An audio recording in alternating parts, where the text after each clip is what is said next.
Thank you very much. Great to have you, and I hope you all had a truly wonderful Independence Day weekend. In spite of the heavy rain, and it was really heavy, we had a remarkable salute to America on the National Mall. It was incredible, actually.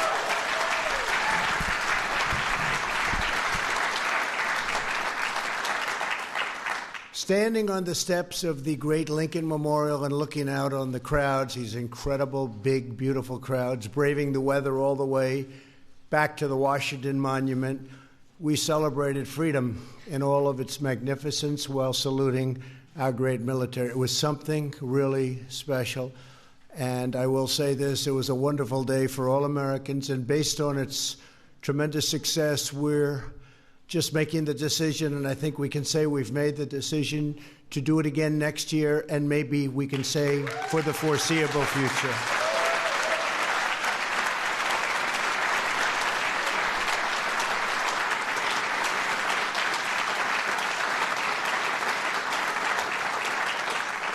As we celebrate our nation's founding, we're reminded once more of our profound obligation to protect America's extraordinary blessings for the next generation and many generations, frankly, to come.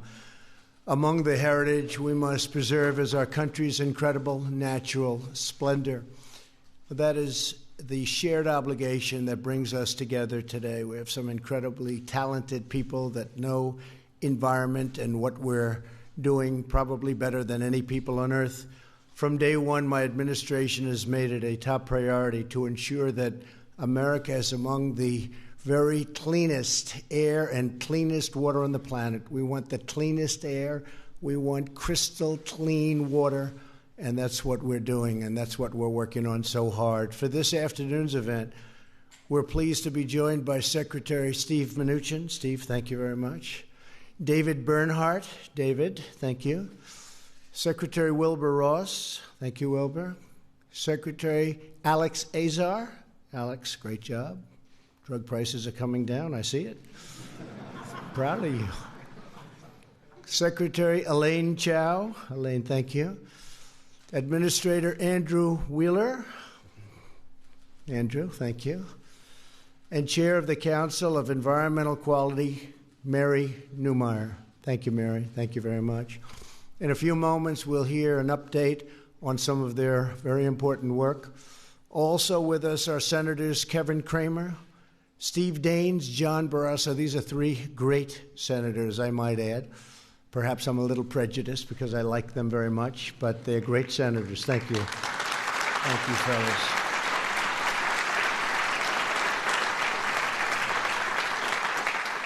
And Congressman Bruce Westerman, and thank you, Bruce, for being here. Appreciate it very much. Thank you all for being here.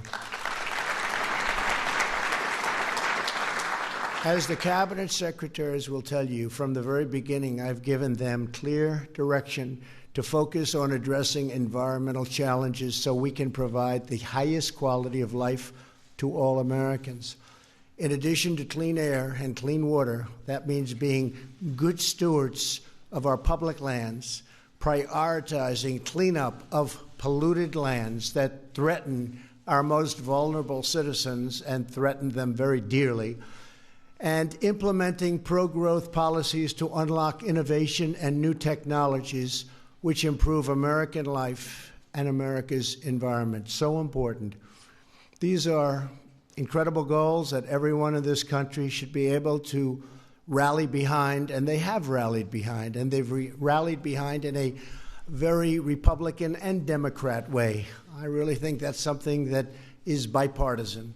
For years, politicians told Americans that a strong economy and a vibrant energy sector were incompatible with a healthy environment. In other words, one thing doesn't go with the other, and that's wrong, because we're proving the exact opposite. A strong economy is vital to maintaining a healthy environment. When we innovate, produce, and grow, we're able to unleash technologies and processes that make the environment better while reshoring. And so importantly, you look at reshoring production all the way, taking it away from foreign polluters and back to American soil. The previous administration waged a relentless war on American energy. We can't do that. They sought to punish our workers, our producers, and manufacturers with ineffective global agreements that allowed the world's worst polluting countries to continue their practices. These radical plans would not make the world cleaner. They would just make and put Americans out of work, and they put them out of work rapidly. They moved production to foreign countries with lower standards. Our companies were forced to do that, and they didn't want to do that, and they drive up the price of gas and electricity at home and drive it to levels that are literally unaffordable. And by the way, that's happening to many other countries, but it's not happening here. Other countries, their pricing on electricity is so high, not even to be affordable. At our level, we are doing numbers that nobody's seen before. Nobody believes what we're doing and what we're producing electricity and other things for. Punishing Americans is never the right way to produce a better environment or a better economy. We've rejected this failed approach, and we're seeing incredible results. Since the election, we have created more than 6 million new jobs. Nobody would have believed that. I don't think anybody, Kevin, nobody.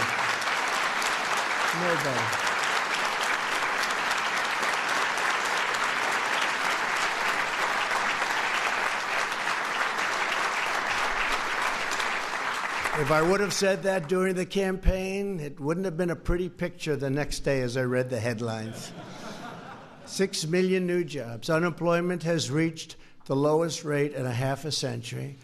And we have more people working today than have ever worked in the history of our country. We're getting very close to 160 million people, which is unthinkable. If you go back 3 years and you said 160 million people, they would say unthinkable. We're unlocking American energy, and the United States is now a net exporter of clean, affordable American natural gas. We're exporting all over the world.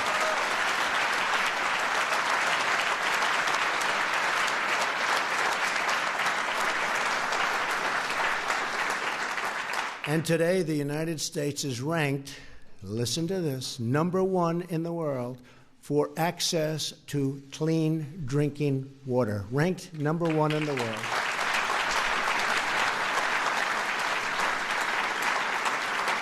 One of the main messages of air pollution, particulate matter, is 6 times lower here than the global average. So we hear so much about some countries and what everyone is doing. We're 6 times lower than the average. That's a tremendous number. Since 2000, our nation's energy-related carbon emissions have declined more than any other country on Earth. Think of that. Emissions are projected to drop in 2019 and 2020. We're doing a very tough job, and not everybody knows it, and that's one of the reasons we're here today to speak to you. Every single one of the signatories to the Paris Climate Accord lags behind America in overall emissions reductions. Who would think that is possible? For this reason, in my first year in office, I withdrew the United States from the unfair, ineffective, and very, very expensive Paris Climate Accord.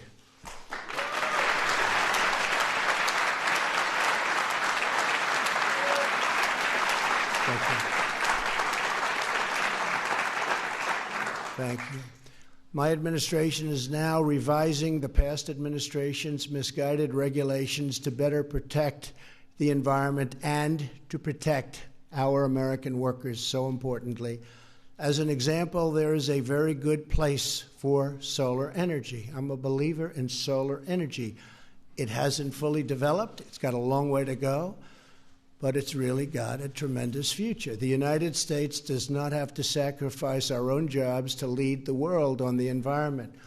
My administration set the new global standard for environmental protections with unprecedented provisions in the U.S.-Mexico-Canada Agreement, commonly referred to as the USMCA, which includes the first ever provisions to take on the challenge of marine litter and debris. And I'm sure you've all seen by watching televisions, by maybe reading about it, it's a tremendous problem. Thousands and thousands of tons of this debris float onto our shores after it's dumped into the oceans by other countries. The tides come to us. Usually that was a good thing, but this isn't so good. This is a tremendous problem. Thousands and thousands of tons of garbage comes to us. Well, we're focused on practical solutions. More than 100 Democrats in Congress now support the so-called Green New Deal. Their plan is estimated to cost our economy nearly $100 trillion, a number unthinkable, a number not affordable even in the best of times. If you go 150 years from now and we've had great success, that's not a number that's even thought to be affordable. Kill millions of jobs, it'll crush the dreams of the poorest Americans, and disproportionately harm minority communities. I will not stand for it. We will defend the environment, but we will also defend American sovereignty, American prosperity, and we will defend American jobs.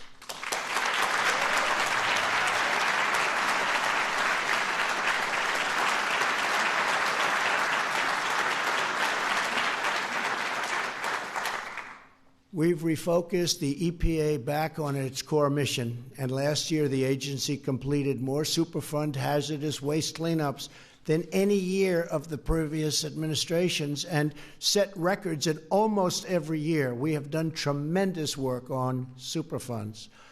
To name just two examples, we've made great strides cleaning up damage near a paper plant in Kalamazoo, Michigan, something that was beyond fix-up. They thought it was never going to happen, and also the Westlake landfill in Missouri. This year, we've also directed $65 million in brownfield grants to clean up even more contaminated sites in 149 American communities. Think of that, the vast majority home to lower-income citizens. That's some project.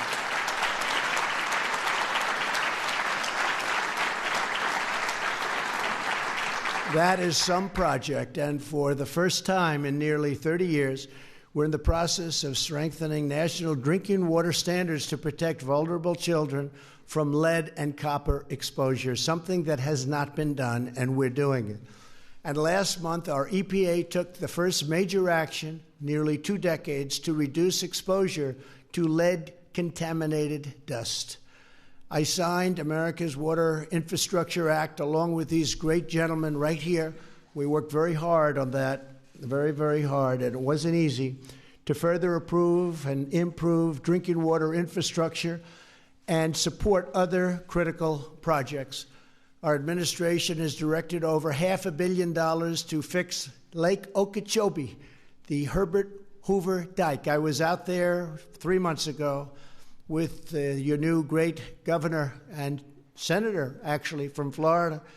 We had our 2 senators. We had Rick Scott, Marco Rubio, and our great new governor, Ron DeSantis. We were all out, and we made a certain commitment, and the commitment has already taken place, and they're fixed in Lake Okeechobee. People are very happy about it in the Florida Everglades. We're restoring the ecosystems in the Everglades. And I also signed legislation authorizing $100 million to fight red tide, a big problem that some people don't know about, but when you do know about it, that means trouble because it is bad. And other toxic algae that damages coastal areas, it's causing tremendous havoc, and we have a way of straightening it out, and we'll get it done. We're joined today by Bruce Robach, owner of Billy Bones Bait and Tackle in Port St. Lucie, a place I know very well, Florida. His business was devastated by toxic algae from Lake Okeechobee. Bruce, please come up and tell us about what's happened and what we're doing for you. Where is Bruce? Oh, Bruce, hi, Bruce. Hey, Bruce.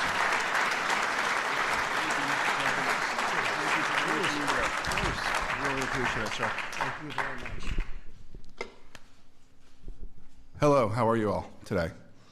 All right, we had made a big trip up here to make sure we're here. This is very important.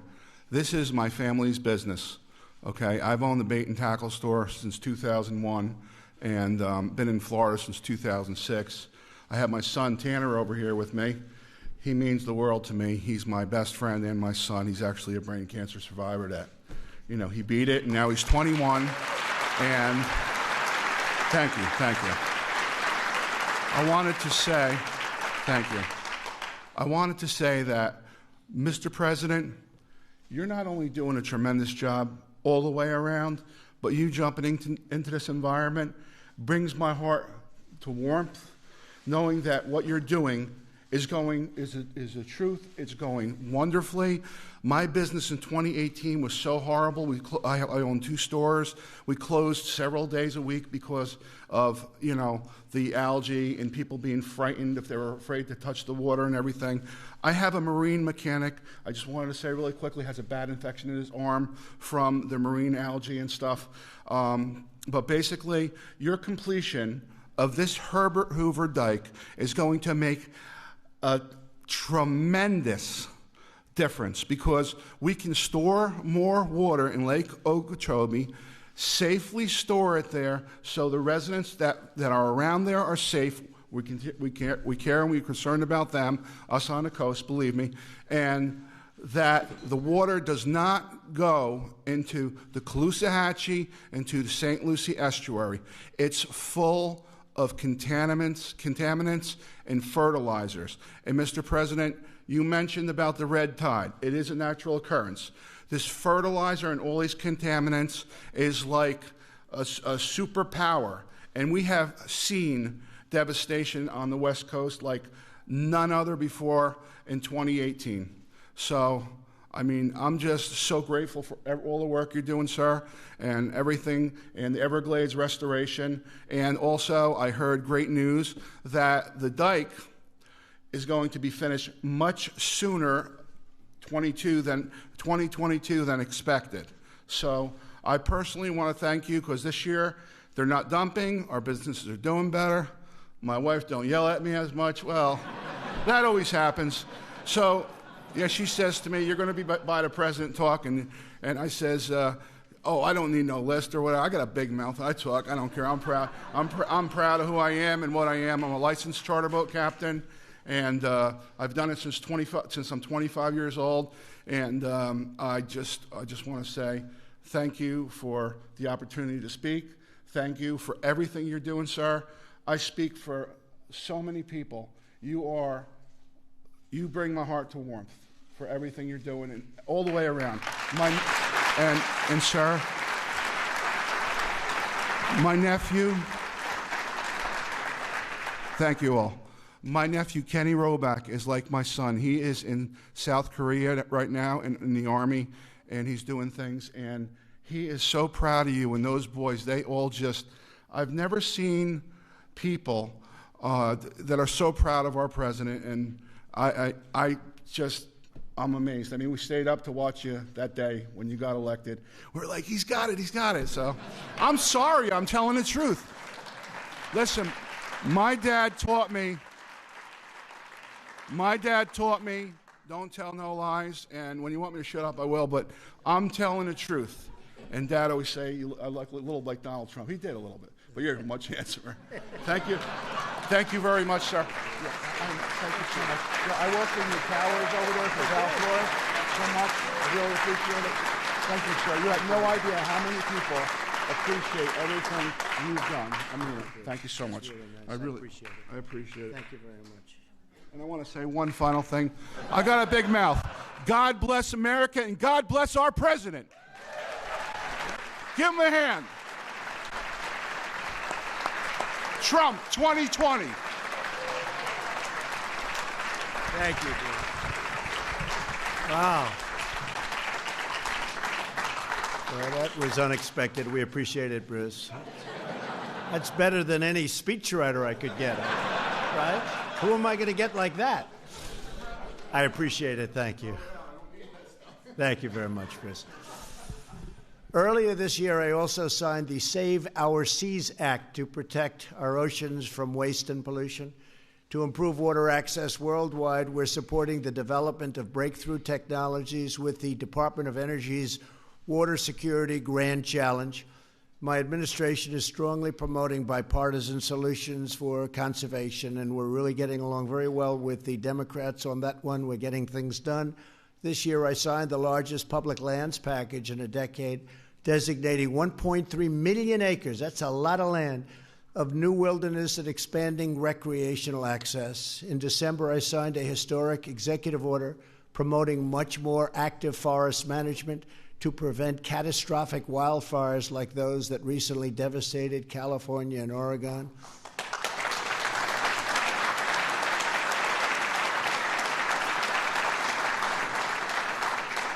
I went to the fires in California and I said, it's also management. It's a lot of things happening, but it's management. You can't have dirty floors. You can't have 20 years of leaves and fallen trees. After the first 17 months, they say the tree is like a piece of tinder. You have to be very careful, so you can't have that. That's why you have so many fires. And I will say this, spoke with the governor of California, spoke with many people, and the process of cleaning is now really taking precedent. A lot of people are looking at forest management. It's a word that people didn't understand last year, and now they're getting it. And you don't have to have any forest fires. It's interesting. I spoke to certain countries, and they said, sir, we're a forest nation.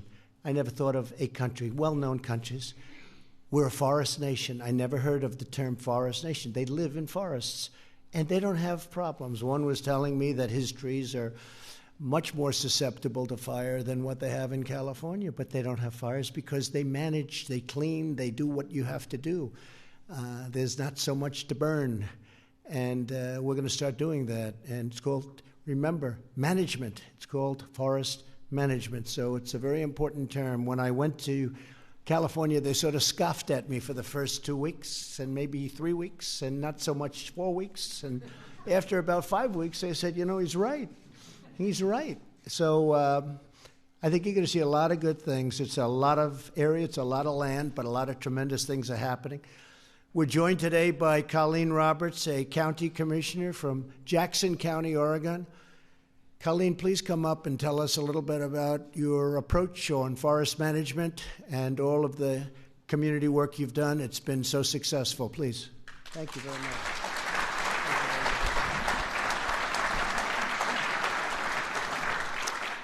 So I want to thank our President Trump and your administration, sir, for this opportunity, this great opportunity to be here today and speak on this very important issue, and in support of your executive order to reduce the hazardous fuel loads in our federal forests. Jackson County, the county I am from, Southern Oregon, comprises about 50% of federal lands to be managed by our federal agencies. And previous administrations have allowed these lands to be mismanaged and thus are burdened with the heavy fuel loads. Wildland fire policies also allowing management objectives to be attained through prescribed burning during our fire season is flawed. Our board has studied and successfully shared information with neighboring counties and NACO, the National Association of Counties, in an effort to achieve wildland fire policy changes. We've suffered through years of hazardous wildfire conditions and during toxic smoke events for the past 2 years that endured not just for a day, but 3 and 4 months on end, and it has adversely affected the health of our residents and our economy. Fuels reduction through the executive order that our president has put forth and fire policies can work together for healthy forests and public lands that our citizens deserve. In all of this and more, you, President Trump, have become a friend and the biggest ally to the counties in this great country. And I'm here to say thank you and support you. Thank you so much.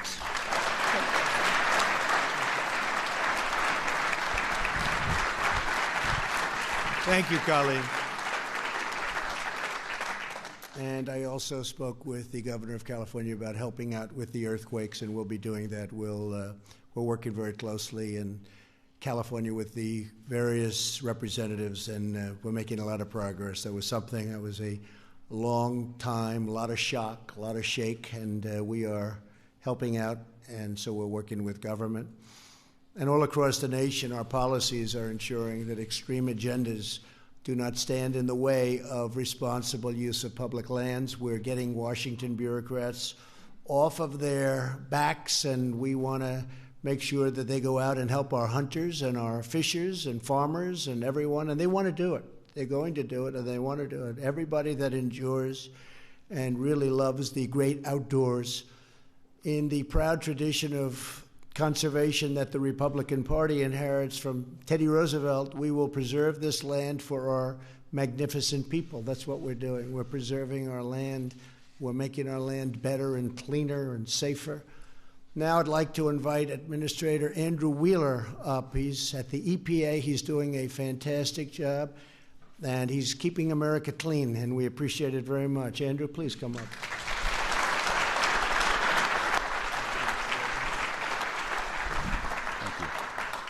Thank you, President Trump, for your leadership and the opportunity to share our environmental progress with the American public.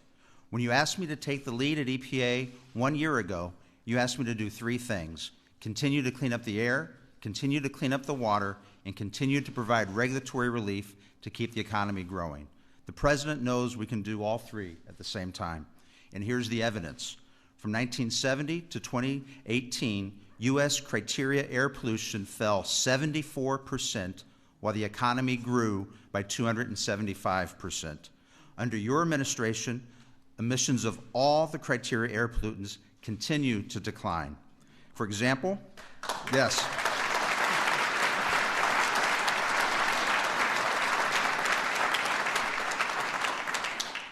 For example, the lead and sulfur dioxide have dropped by double-digit percentages over the last 2 years. Today, we have the cleanest air on record, and we are a global leader for access to clean drinking water. We are making tremendous environmental progress under President Trump, and the public needs to know that. Pollution is on the decline, and our focus is to accelerate its decline, particularly in the most at-risk communities.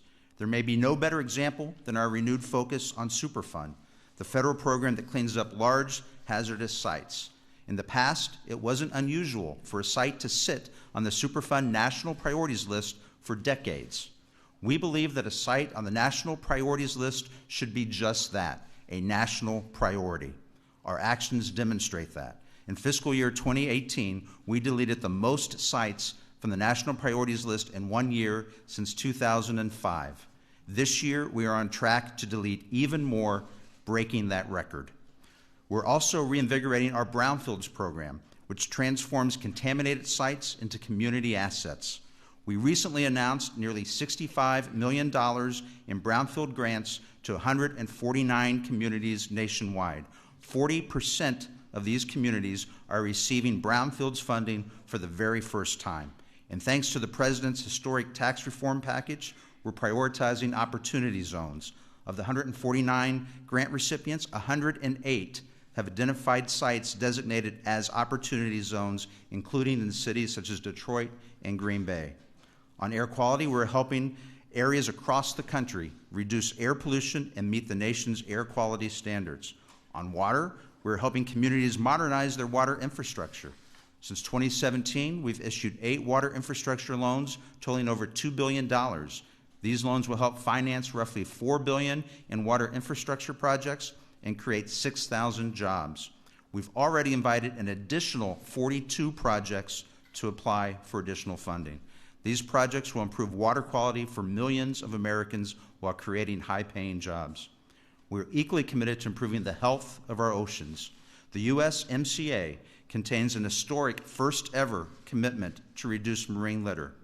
60% of the world's marine litter comes from 6 Asian countries. We have the technology and the expertise to help these nations. The truth is, when other countries need help cleaning up their air, water, or land, they turn to us for assistance, not China, not Russia. We have the environmental laws, we develop the technologies, and we get the job done. America is and will remain the gold standard for environmental protection, and every American should know that our nation is cleaner, safer, and stronger today, thanks to the leadership of President Trump. Thank you, Mr. President.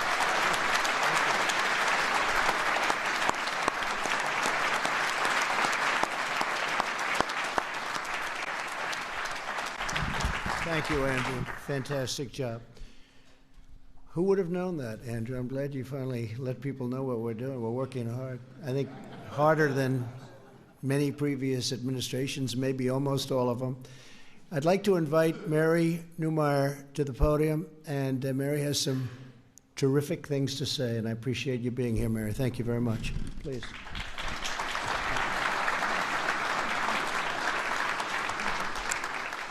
President Trump, thank you for your leadership in continuing to advance environmental protection. Thank you.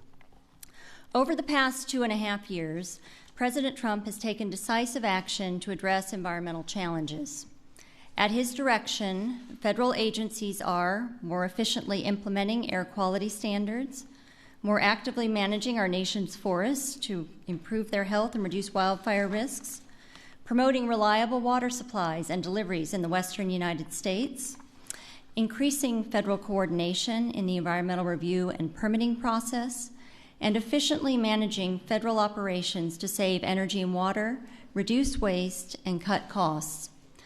Under the President's leadership, across the federal government, agencies have continued to improve their energy and environmental performance and to reduce greenhouse gas emissions from federal operations.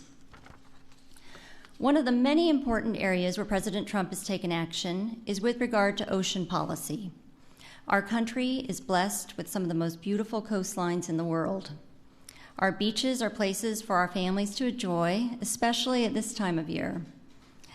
Our oceans provide a way of life, support diverse marine species and habitats, and offer recreational opportunities. Our oceans also support the livelihoods of millions of Americans. Coastal communities depend on clean, healthy waters. Under President Trump's direction, agencies are improving the management of our ocean and coastal waters for present and future generations of Americans. A little over a year ago, President Trump signed an executive order directing federal agencies to improve coordination on ocean-related matters, work with state-led regional ocean partnerships, expand federal access to federal ocean-related data, and maximize the effectiveness of agency investments in ocean research. Federal agencies are working with state, regional, and other stakeholders to address coastal and ocean management challenges. The agencies are also prioritizing research to better understand and protect our coastal environment, to improve our knowledge of our vast oceans, and to develop next-generation ocean technologies. This fall, the administration will convene a summit to promote partnerships in ocean science and technology. The summit will showcase American leadership and engage the research community and the private sector to explore the unknown ocean, advance marine science, and promote new technologies. In addition to implementing the Save Our Seas Act signed by President Trump, our federal agencies have also prioritized addressing the harmful effects of marine debris. This administration has engaged with members of Congress, conservation organizations, the private sector, and other nations. It is critical that we effectively take action on this issue and improve the health of our oceans. The administration is committed to ensuring that we are good stewards of our environment while supporting American prosperity. We look forward to continuing to address our nation's environmental challenges and to improving quality of life for all Americans. Thank you very much.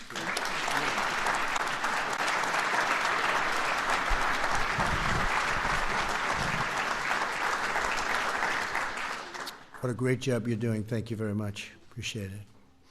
So a man who was very responsible for our tremendous success, salute to America, Department of Interiors. They kept you very busy, right, David? Yes, sir. David Bernhardt, come on up. Thank you. Thank you.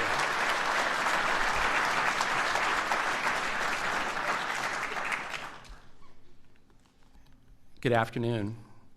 It is an honor to serve a president who has been focused on conservation stewardship since day one.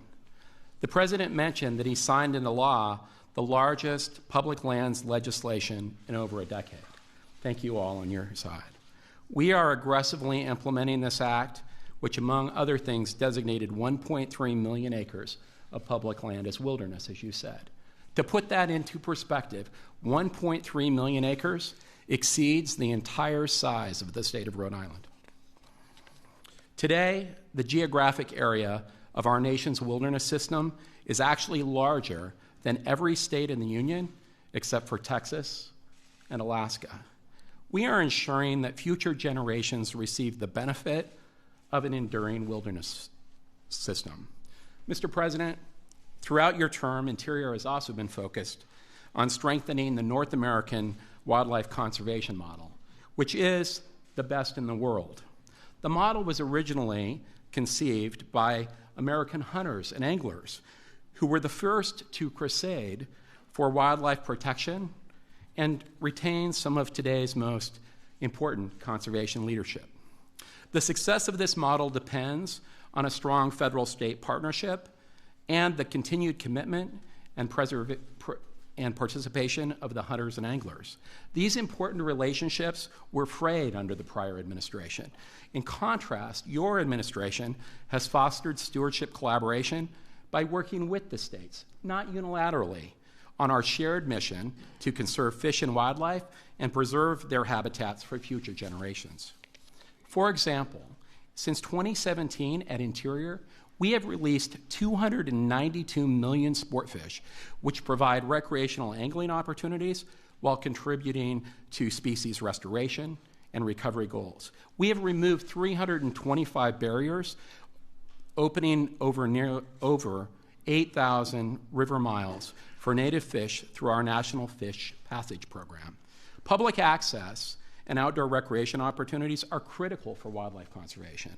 Since January 2017, across the refuge system, we have devoted more than $52 million to restore, retain, and enhance access to outdoor recreation sites and support habitat infrastructure. During that time, we've also opened or expanded hunting and fishing access to 385,000 of acres on refuge lands. And last month, we announced our plan to open or expand an additional 1.4 million acres in several national wildlife refuges and fish hatcheries for new hunting, fishing, and recreational activities. America leads. It's a big number.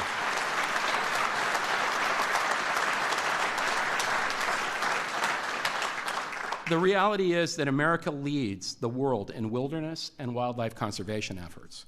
And under President Trump's common sense leadership, every day at Interior, we are increasing access to our public lands, increasing recreational opportunities on those public lands, and enhancing our conservation efforts. So thank you.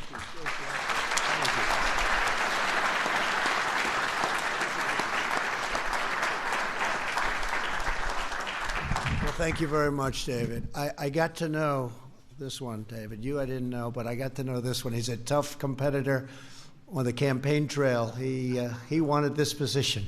And we fought, and I said, you know, I want him someday. If I win, I'm going to get him in some capacity. And who's better to get than a man who successfully ran Texas for 12 years? Is that what it is? 12 years, right? Long time. Great state, and you did a great job. So I said, I want Rick Perry working for us. And he knows more about energy than anybody. Come on up, Rick.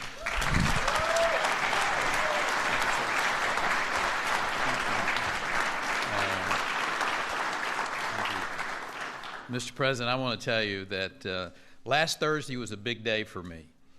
In the morning, I got to welcome my first grandson into the world. And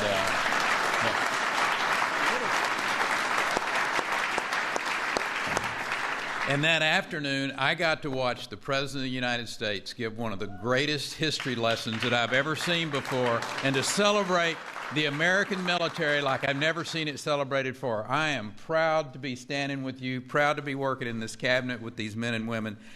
This is a great moment for America. It's a great moment for America for a lot of reasons. And today, I'm really proud to get to stand up here in front of America and of the world, for that matter, as they watch this, and to recognize how important today is, because the chance to tell a story that often doesn't get told in a proper way, and a story about what this administration is doing to clean up the environment, what this administration is doing on policies that are having an effect on our environment. At the Department of Energy, we have championed both the historic development of our nation's resources and the technological breakthroughs that are just literally cascading across this country in ways to use energy more cleanly, more efficiently than anyone ever thought possible before. We know that by investing in innovative solutions like carbon capture, utilization, sequestration, zero emission works like our nuclear power, exporting those technologies to other countries, and we're being able to share our technologies around the world of cleaner energy without surrendering one single fuel, one iota of growth, one iota of opportunity. That's what this president is all about. That's your record, Mr. President.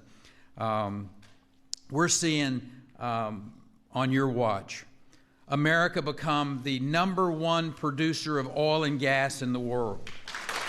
We're seeing emissions being reduced around the world.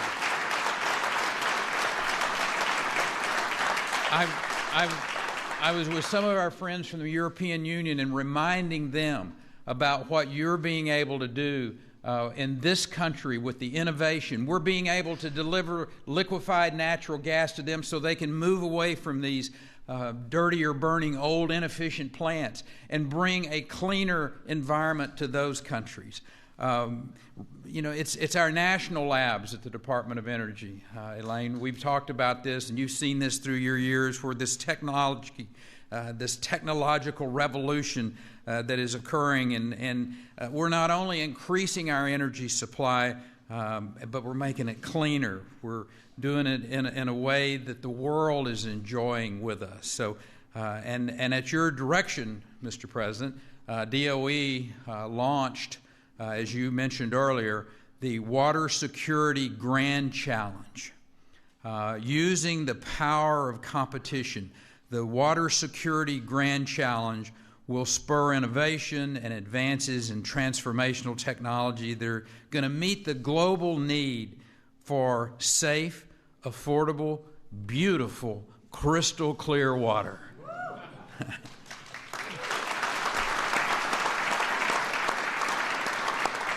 Well, Mr. President, it's been your policies, it's been your focus that greater energy security for America, while at the same time enhancing our environmental stewardship. I think the world needs to look at your leadership.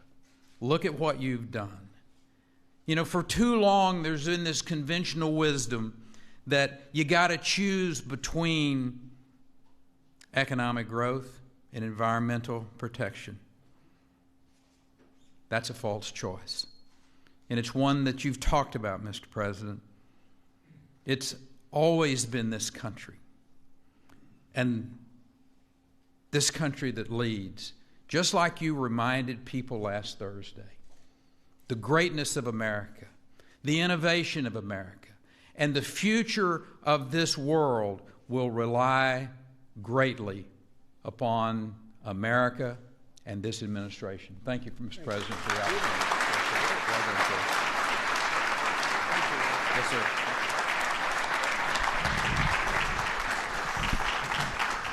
And what Rick has done with our nuclear supply, nuclear energy, and all forms nuclear has been absolutely incredible in a very short period of time. I want to thank you. That's fantastic. So important to the job you're doing. Thank you very much, Rick. When I ran for president, I pledged a strong, growing economy and a healthy environment because I believe that we can pursue both at the same time.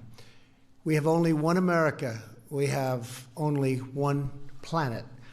That's why every day of my presidency, we will fight for a cleaner environment and a better quality of life for every one of our great citizens. Above all, we will remain loyal to the American people and be faithful stewards of God's glorious creation from sea to shining sea. Thank you all very much for being here. God bless you, and God bless America. Thank you.